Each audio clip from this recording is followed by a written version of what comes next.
Hey Cider Explorers, I just escaped the warehouse to enjoy this beautiful sunny day, but it won't be long before they probably figure it out and try to catch me and haul me back, so I'll keep this brief.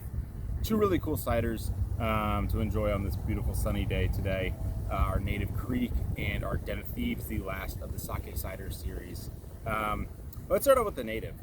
As you guys have probably noticed, we've been doing more and more of these native ciders. This is more, I guess, in the realm of traditional barrel-aged, funky, sour, farmhouse ciders that we kind of started out doing when kind of with the start of craft. And even before that, for those that don't know, my first company, Millstone Cellars down in Maryland, was doing all barrel-aged, funky, dry ciders. And this is actually was prototyped down there, and this is our Kriek. Now, what makes the Kriek special is not only is it native Hudson Valley yeast and bacteria doing the fermentation, but we're using Balaton cherries. Now, Balaton cherries are special because in traditional Kriek lambics, that's the kind of cherry that they're using.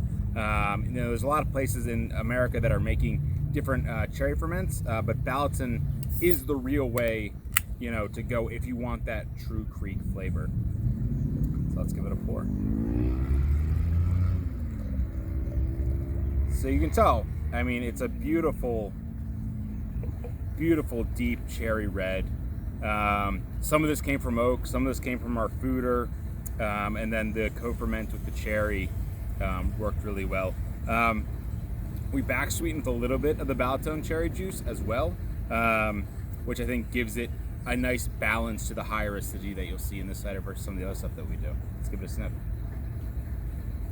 So you're greeted by this pleasant, warming cherry smell coming right out. A little bit of the acid is also present, but the cherry does take the fore on this one, and it smells absolutely delightful.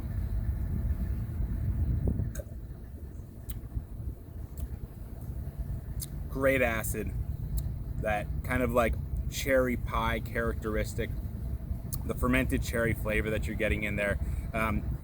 This is like if you turned a cider into a lambic.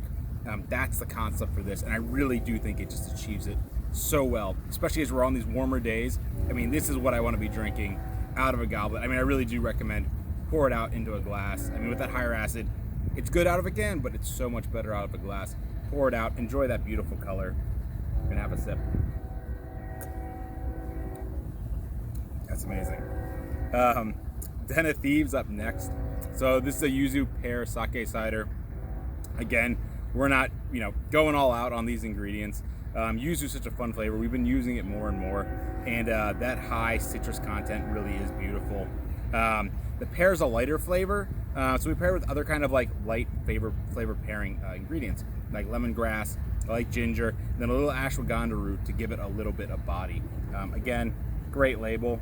You can see the Nomad team here staring through to the poachers in the previous two labels. All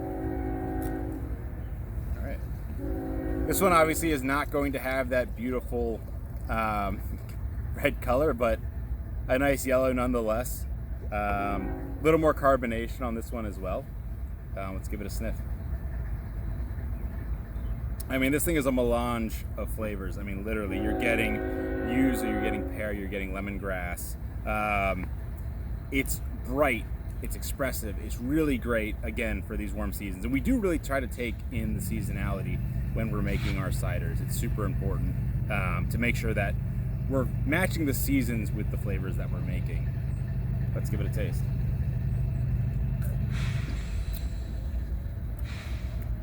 It's light, it's bright, it's got all those characteristics of, sushi bar, accompaniments. It's got some bubblegummy characters, which is really cool. And then that beautiful yuzu kind of creeping in the background along with the lemongrass, which is quite present in this, actually. Super refreshing, super delicious. It's almost like, eating a lemon tart or something like that. But after this series, we have our next one coming up, which is the Book of Nomad Slushy Cider. And a lot of 3 cool flavors that are coming along with that. But it seems like my train's here, so I'm going to head out. Cheers, guys. Until next time.